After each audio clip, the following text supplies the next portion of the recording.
so I have a question for you guys. With this recent title defense, does this make Aljamain Sterling the best bantamweight of all time? Personally, my personal opinion is yes. Now, I know what a lot of people are saying. They're saying, like, hey, look at how he won it. Academy Award winner, like Henry Cejudo was saying, whatnot, this is that. Yes, it was very controversial, and it was very unfortunate, especially for Aljamain Sterling. I'm sure nobody wants to win the championship belt like that, but he ended up doing it. Rules are rules. At the end of the day, rules are rules. It's not like Aljamain Sterling made up these rules and pretty much proclaimed himself as being the champion. At the end of the day, he was the champion. Honestly, let's face facts. I know what a lot of people are saying. They're saying like, "Oh, well, look at him. He was taking pictures with it. He was all smiles afterwards, and this is that." So what? So what? At the end of the day, so what? He won. Like I would do the same thing. Like, hey, we're all gonna take pictures with it. I mean, it's mine now. You know what? At the end of the day, it's mine. It's like I didn't tell him to throw the illegal knee. He threw it. It landed. I could not fight no more. Maybe people are saying, "Oh, maybe he could have, or maybe he couldn't." At the end of the day, we weren't him. We weren't him. So it is what it is. But the point of the matter is that he actually rematched Peter Yan.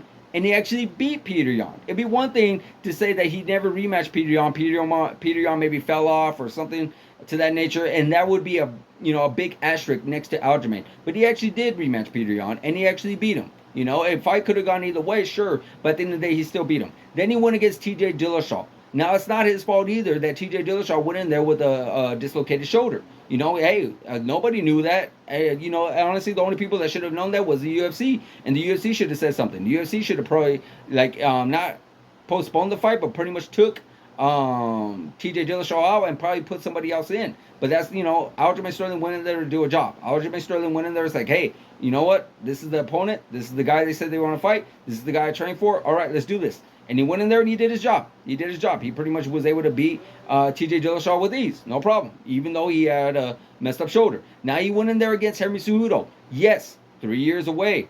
3 years away is a long time. But Henry Cejudo was still in that fight. Henry Cejudo still put on a really tough challenge. Henry Cejudo still did his job and really, really gave it to Aljamain Sterling. And Aljamain Sterling had a lot of difficulty rounds. He had a lot of rounds where he was in trouble. He had a lot of rounds where it was like, hey, you know what? Maybe a little bit more. If Henry Cejudo did a little bit more, he might be able to win this fight. But at the end of the day, Aljamain Sterling got his hand raised. So you got to pretty much put that on him because to my knowledge, there has not been a bantamweight that has defended the belt 3 times, and there's not a bantamweight that has held the championship as long as Aljamain Sterling has, and there's not a bantamweight that's had the longest winning streak that Aljamain has. So that kind of makes him the greatest bantamweight of all time right now. We got the Dominic Cruzes, we got the T.J. Dillashaws, we got even the Henry Cejudos. But, at the end of the day, T.J. Dillashaw, yes, he had his little steroid controversy. Unfortunately, that kind of cancels him out. Dominic Cruz, he probably would have been the greatest of all time, 100%, but he was just plagued with injuries. Now, it's very unfortunate, and you still want to put him on there on that list, but at the end of the day, it's hard because it's just he didn't give himself enough. He wasn't able to fight enough because he was just injured all the time.